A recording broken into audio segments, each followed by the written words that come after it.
नमस्कार, ABC channel में आपका स्वागत है। मैं हूं सचिन श्रीवास्तव और आप मेरे साथ देखेंगे आजमगढ़ से जुड़ी खबरें। आइए नजर डाल लेते हैं आज की खास खबरों पर। खबर के प्रायोजक हैं Kashi Gomti jewellers, A wing of Kashi Gomti group, निकट भंबरनाथ मंदिर, अयोध्या रोड, आजमगढ़। सोने, चांदी और डायमंड की ज्वेलरी का विशाल संग्रह और लाइफस्टाइल फर्नीचर, बेलना डी, आजमगढ़।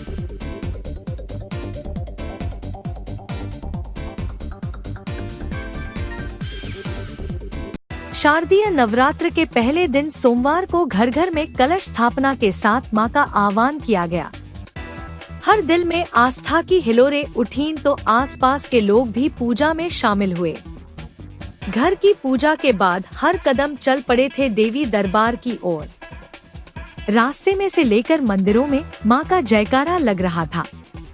कहीं कोई दुकान पर नारियल चुनरी खरीद रहा था तो कोई फूल और माला। शहर में सबसे ज्यादा भीड़ चौक स्थित दक्षिणमुखी देवी मंदिर में दिखी। सुबह ही पूरा मंदिर परिसर भक्तों की भीड़ से भर गया। घंट की ध्वनि के बीच मां के जयकारे से पूरा वातावरण गूंज रहा था। मंदिर परिसर में प्रवेश के साथ ही लोग घंट बजाने लगे। मां का विभिन्न फूलों से भव्य श्रृंगार किया गया था। मां की एक झलक पाकर भक्त निहाल हो जा रहे थे। दूसरी ओर घरों में प्रथम दिन कलश स्थापित कर विधि विधान से पूजा अर्चना की गई तो पुरोहितों ने दुर्गा सप्तशती का पाठ आरंभ किया। चौक स्थित दक्षिणमुखी देवी मंदिर के पुजारी शरद तिवारी ने बताया कि आज शारदीय नवरात्र का प्रथम दिन है। आज मां शैलपुत्री की आराधना की जाती है। माता रानी के दरबार में भक्तों की भीड़ भोर से ही लगी है। उन्होंने मंदिर का महत्व बताते हुए कहा कि दक्षिण मुखी मंदिर तांत्रिक मंदिर होता है। पूरे एशिया उपमहाद्वीप में सिर्फ 2 मंदिर, कोलकाता का दक्षिणेश्वर काली मंदिर और आजमगढ़ का दक्षिण मुखी देवी मंदिर है। इसलिए इस मंदिर का महत्व और बढ़ जाता है। आज नवरात्रि का प्रथम दिन है। नौ दुर्गा की शैलपुत्री की आराधना आज की जाती है और माता रानी के दरबार में इस समय भक्तों का रेला लगा हुआ है। सुबह से ही, भोर में से ही भक्तों का रेला लगा हुआ है और लोग दर्शन पाकर माता रानी का लाभान्वित होते हैं। और आज का दिन बहुत ही खास होता है क्योंकि पहला दिन है और पहले दिन दक्षिणमुखी दरबार में बहुत ज़्यादा भीड़ होती है, जिसके लिए तमाम हमारे का सब लगे हुए हैं, श्रद्धालु लगे हुए हैं और लाइन में सभी लोगों को दर्शन मिल रहा है और माता रानी का दर्शन प्राप्त करके सभी लोग जो है मंदिर, चूँकि ये दक्षिणमुखी मंदिर है और कहा जाता है कि दक्षिणमुखी मंदिर तांत्रिक मंदिर होता है। पूरे एशियाई उपमहाद्वीप, भारत में ही नहीं पूरे एशियाई उपमहाद्वीप में केवल 2 ही दक्षिणमुखी देवी मंदिर है। एक तो दक्षिणेश्वर देवी कलकत्ता काली देवी मंदिर और एक आजमगढ़ में, इसलिए इनका महत्व और ज़्यादा बढ़ जाता है। आजमगढ़ जिले के महनगढ़ थाना क्षेत्र के लखराव पोखरा में विश्वकर्मा पूजा के दिन एक किशोर की नहाते समय डूबकर मौत हो गई थी। लेकिन सोमवार को परिजनों ने एसपी को शिकायती पत्र सौंपकर आरोप लगाया कि उसके साथ नहा रहे उसके दोस्त ने ही धक्का दिया और बचाने में मदद भी नहीं की। पीड़ित परिजनों ने एसपी से मामले की जांच कर दोषियों पर कठोर कार्रवाई की मांग की। मेघानगर नगर पंचायत के वार्ड नंबर 12 लाजपत नगर की रहने वाली पम्मी गौड़ अपनी बहन के साथ एसपी से मिली। पम्मी ने बताया कि उसका भाई दीपक गौड़ 17 वर्ष, पुत्र तूफानी गौड़ अपने 3 दोस्तों आयुष ठठेरा, अमन ठठेरा और लिटिल चौरसिया के साथ विश्वकर्मा पूजा के दिन लखराव पोखरा में नहाने गया था। इस दौरान उसके एक साथी ने उसे पोखरे में धक्का दे दिया। जब वह डूबने लगा तो तीनों दोस्त उसको बचाने की भी कोशिश नहीं किए। आसपास के लोग उसे पोखरे से निकालकर अस्पताल ले गए, जहां डॉक्टरों ने मृत घोषित कर दिया। मृतक किशोर की बहन ने बताया कि वह इसकी थाने पर शिकायत दर्ज कराई लेकिन कोई कार्रवाई नहीं हुई। इस मामले का सीसीटीवी फुटेज भी सामने आया है। आरोप है कि सीसीटीवी की पूरी फुटेज नहीं दी जा रही है, उस फुटेज को डिलीट कर दिया गया है। बस केवल जब वह गहरे पानी में गया और डूबने के बाद उसको निकालते हुए ही फुटेज दिया जा रहा है। जबकि असल सच्चाई यह है कि उसे धक्का दिया गया, क्योंकि उसके दोस्तों को यह पता था कि उसको तैरना नहीं आता है। सर, मेरा छोटा भाई था, उसके दोस्तों ने उसको बुलाकर ले गया पोखरा नहाने के लिए, मेनगर लखराव पोखरा में, जहाँ पे उन्होंने उसको धक्का दे दिया और वो डूबने लगा तो उन्होंने बचाने की कोशिश नहीं की। और मेरे परिवार को बहुत देर बाद पता चला कि मेरा भाई पोखरा में डूब रहा है। इसके बाद जब मेरे भाई की बॉडी निकाली गई तो वहाँ छोटे से क्लिनिक पर लेकर गए, तो फिर वहाँ डॉक्टर बोले कि आजमगढ़ ले जाओ। फिर आजमगढ़ ले जाने के बाद मेरे भाई की लाश जो है वहाँ गाड़ी में हम लोग को मिली, तो फिर वहाँ से ले जाके फिर लखराव पोखरा पर ले गए। फिर लखराव पोखरा पर से 4 व्हीलर से निकाल के पिकअप में रख के फिर सदर भेज दिए पोस्टमार्टम के लिए। फिर उसके बाद हम लोग बोले कि जांच करवाइए कि मेरे भाई की मृत्यु कैसे हुई, तो कोई जांच कोई कुछ नहीं किया। पुलिस ने पोस्टमार्टम के लिए बॉडी भेजकर सब लोग चले गए। फिर जब हम लोग 112 नंबर को 10 बजे 10:30 बजे रात को बुलाएं, फिर वो आई, तब जाके पुलिस हम लोग को CCTV कैमरा दिखाया, तब जाके उसमें दिखा कि मेरे भाई को उसके दोस्तों ने धक्का दिया है। कौन कौन थे उसके दोस्त? और आयुष ठठेरा, अमन ठठेरा और लिटिल चौरसिया। इस पूरे मामले में पुलिस क्या कार्रवाई की अब तक? सर, कोई कार्रवाई नहीं की। हम लोग मुकदमा दर्ज करवाने गए तो पुलिस बोल रही है कि यहाँ कोई मुकदमा नहीं होगा, इसका कोई केस नहीं बनेगा।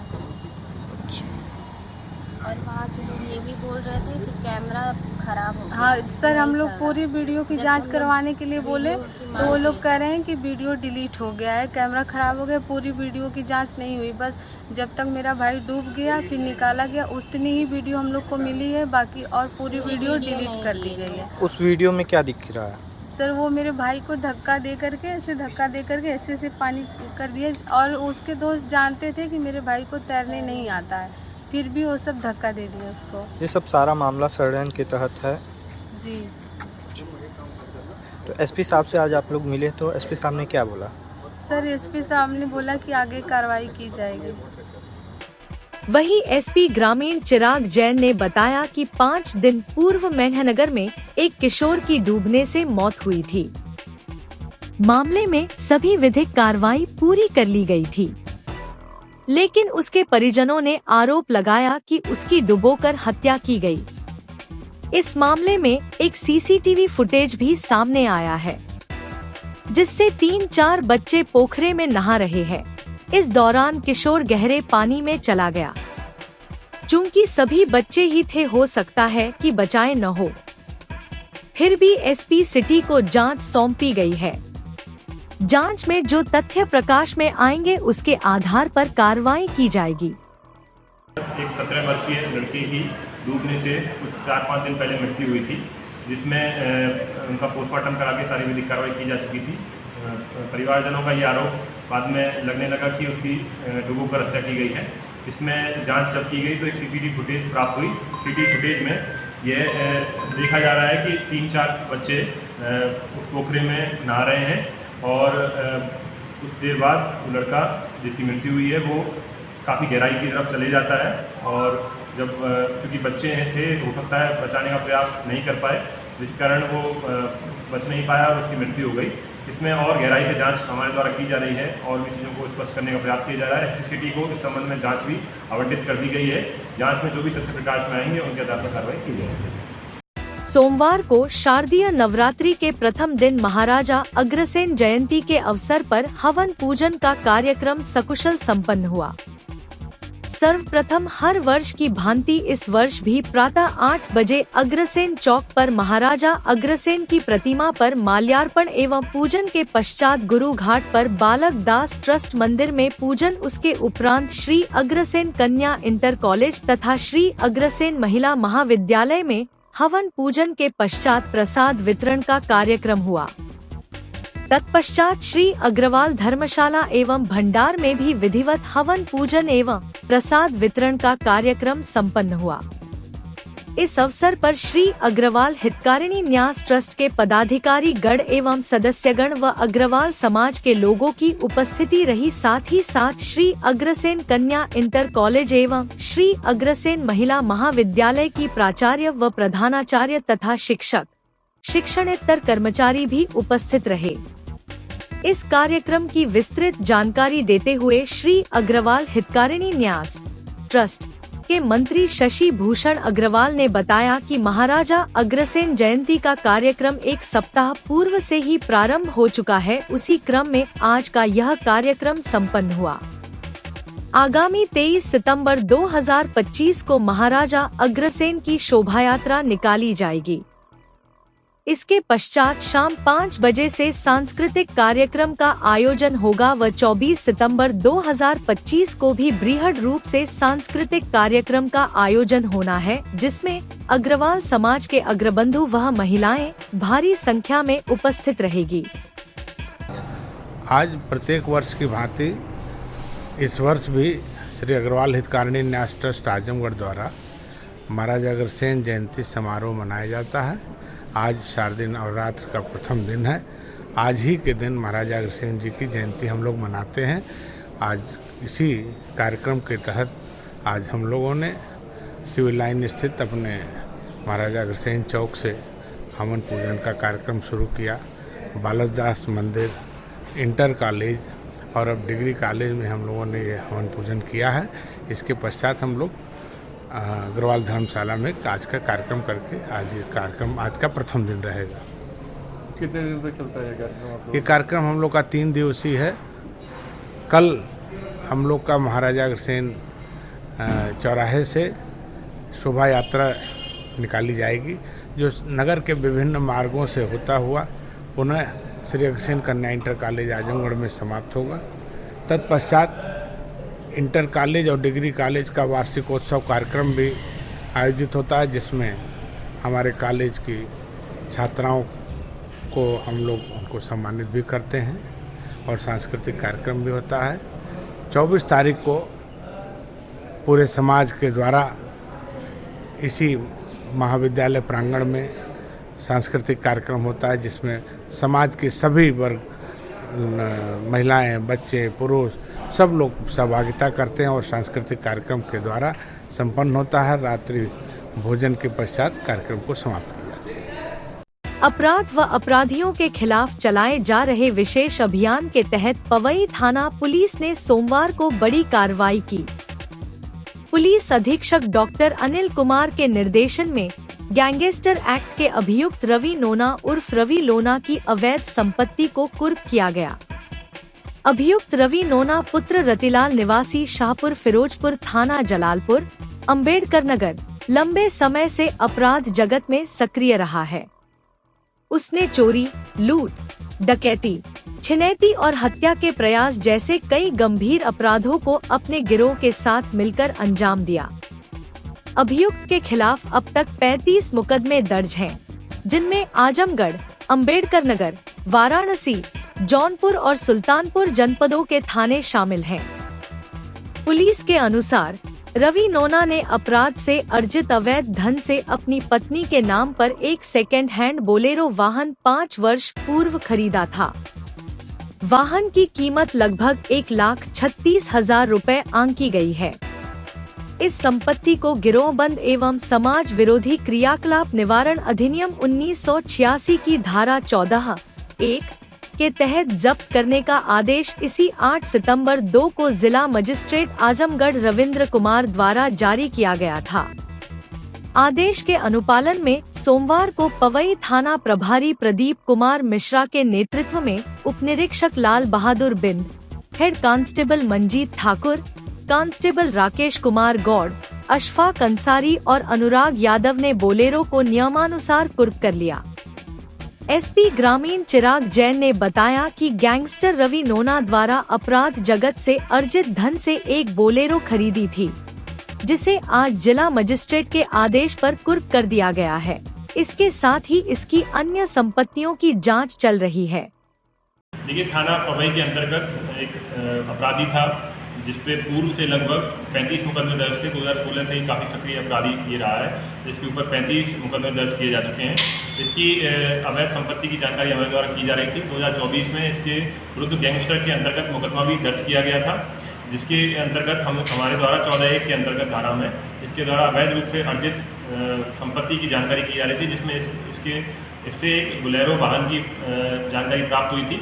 जिसका सरकारी मूल्य लगभग 1,36,000 रुपये है, उसको जिलाधिकारी महोदय के आदेशानुसार आज कुर्क किया गया है। आगे भी इसके अवैध रूप से संपत्ति की जानकारी की जा रही है। जो भी आगे संपत्ति की जानकारी हमें प्राप्त होगी उसके आधार पर अग्रिम कार्रवाई की जाएगी। महिलाओं और बालिकाओं की सुरक्षा, सम्मान और सशक्तिकरण को बढ़ावा देने के लिए उत्तर प्रदेश सरकार के मिशन शक्ति फेज 5 अभियान के तहत रविवार को जनपद आजमगढ़ में एक भव्य महिला पुलिस बाइक रैली का आयोजन किया गया।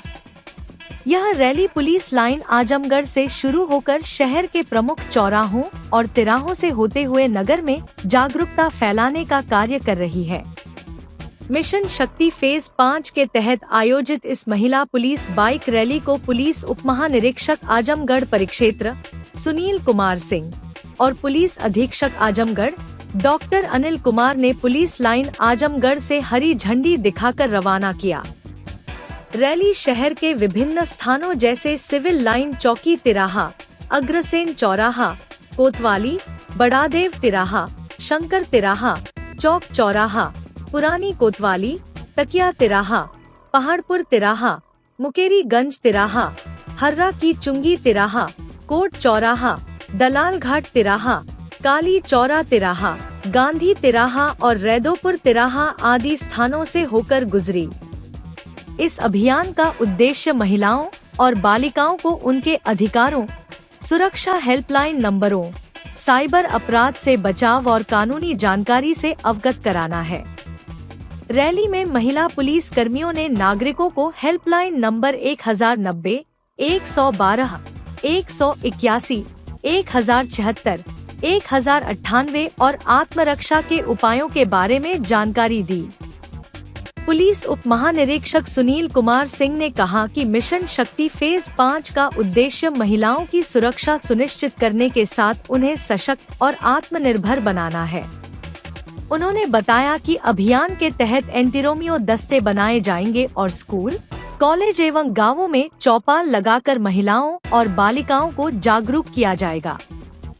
इस दौरान सभी अपर पुलिस अधीक्षक ग्रामीण चिराग जैन, क्षेत्राधिकारी नगर शुभम तोदी, क्षेत्राधिकारी सदर आस्था जायसवाल एवं अन्य अधिकारी और कर्मचारी उपस्थित रहे। रैली ने नारी सुरक्षा और सशक्तिकरण का संदेश देते हुए समाज में महिलाओं के प्रति सम्मान और जागरूकता बढ़ाने का काम किया। ये उत्तर प्रदेश शासन के निर्देशानुसार महिलाओं की सुरक्षा, उनके सम्मान, उनके स्वावलंबन के लिए जागरूकता का प्रचार प्रसार करने के लिए मिशन शक्ति फेज 5 का आज शुभारंभ किया गया है। अभी आजमगढ़ जनपद की पुलिस, खासतौर पर महिला पुलिस द्वारा ये बाइक स्कूटी रैली पूरे शहर में अलग अलग क्षेत्रों में, भीड़ भाड़ वाले स्थानों पर, बाज़ारों में, प्रमुख जो शॉपिंग मॉल हैं और सिनेमा हॉल हैं, बस स्टैंड, रेलवे स्टेशन, सबको कवर करते हुए ये रैली निकाली गई है।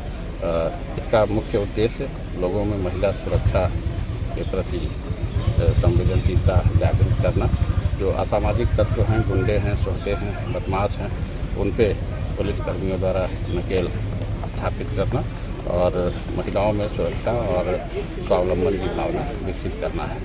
उन्हीं उद्देश्यों के लिए ये रैली निकाली गई है। आज आजमगढ़ जनपद पुलिस को अग्रवाल समाज की तरफ से अग्रसेन जयंती के उपलक्ष्य में एक विशेष तोहफा दिया गया है कि स्कूटी उन्होंने मिशन शक्ति इस अभियान के लिए अपनी तरफ से, अपने समाज की तरफ से प्रदान की है। तो आजमगढ़ पुलिस की तरफ से मैं उन सभी लोगों का भी धन्यवाद करता हूं और इस अभियान को अगले 1 महीने तक अलग अलग फेज में प्रतिदिन अलग अलग कार्यक्रम के अनुसार चलाया जाएगा और ज़्यादा से ज़्यादा गाँवों में, कस्बों में, विभिन्न बाज़ारों में सब जगह हम लोग पहुंचेंगे और ये जागरूकता अभियान जब लगभग कितने दिन तक चलेगा सर? 1 महीने अभी जो शासन का निर्देश है उसके अनुसार ये चलाया जाना है। 1 महीने के बाद और अगर शासन का निर्देश होगा तो फिर आगे भी हम लोग इसको आगे बढ़ाएंगे। ये सतत प्रक्रिया है और चूँकि महिला सुरक्षा, उनके सम्मान और स्वावलंबन से जुड़ा हुआ है तो इसलिए इसको बहुत ज़्यादा समाज को ज़रूरत भी है और उसके लिए हम लोग खासतौर पर पुलिस प्रशासन कटिबद्ध है। सोमवार को देवारा स्थित महाराजगंज ब्लॉक के कटान बाजार में प्रयास संस्था द्वारा शारदीय नवरात्र के प्रथम दिन गरीबों, असहायों और जरूरतमंदों के लिए दूसरे मेडिसिन बैंक की स्थापना की गई तथा इस अवसर पर निःशुल्क चिकित्सा कैंप का आयोजन किया गया, जिसमें सैकड़ों जरूरतमंद मरीजों ने चिकित्सा शिविर का लाभ उठाया और निःशुल्क दवाई प्राप्त किया। पहला मेडिसिन बैंक प्रयास संस्था द्वारा देवारा के कुढ़ी ढाला में स्थापित किया गया, जहां से तमाम जरूरतमंद जो दवा खरीदने में असमर्थ हैं, लाभान्वित हो रहे हैं। लोगों के स्वास्थ्य के प्रति प्रयास अपनी जिम्मेदारी निभाते हुए निरंतर ऐसे आयोजन करता चला आ रहा है। अध्यक्ष रंजीत सिंह ने बताया कि प्रयास तमाम सेवाओं के साथ साथ चिकित्सा सेवा पर भी प्रयास कर रहा है कि समाज के गरीब तबके का भी इलाज संभव हो सके।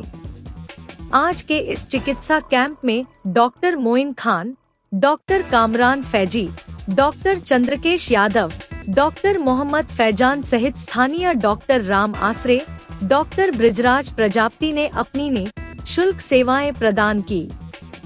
इस अवसर पर सुनील यादव, कवि राम दरस, अरविंद, हरेंद्र यादव, शायर आदित्य आजमी के साथ प्रयास के केंद्रीय पदाधिकारी मौजूद रहे।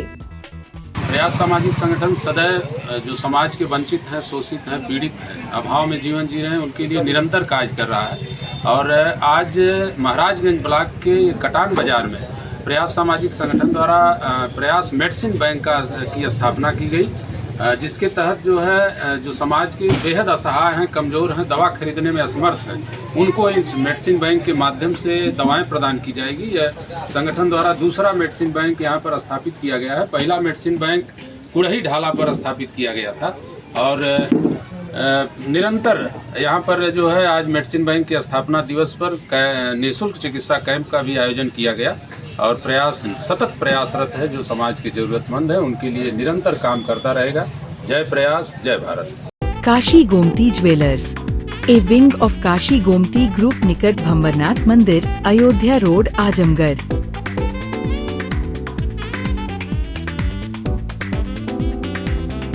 गोल्ड, डायमंड और सिल्वर की ज्वेलरी का विशाल संग्रह।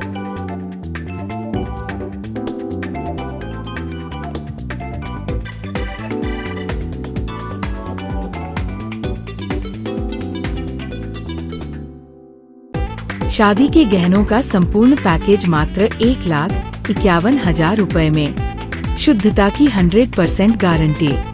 खूबसूरत लम्हों को बनाएं और यादगार। पहुँचे काशी गोमती ज्वेलर्स निकट भंबरनाथ मंदिर, Ayodhya road, Azamgarh. Lifestyle furniture, Belnadi, Azamgarh. सभी प्रकार के फर्नीचर एवं इलेक्ट्रॉनिक सामानों की भरपूर रेंज उपलब्ध। हमारे यहाँ EMI की सुविधा 0% ब्याज पर उपलब्ध।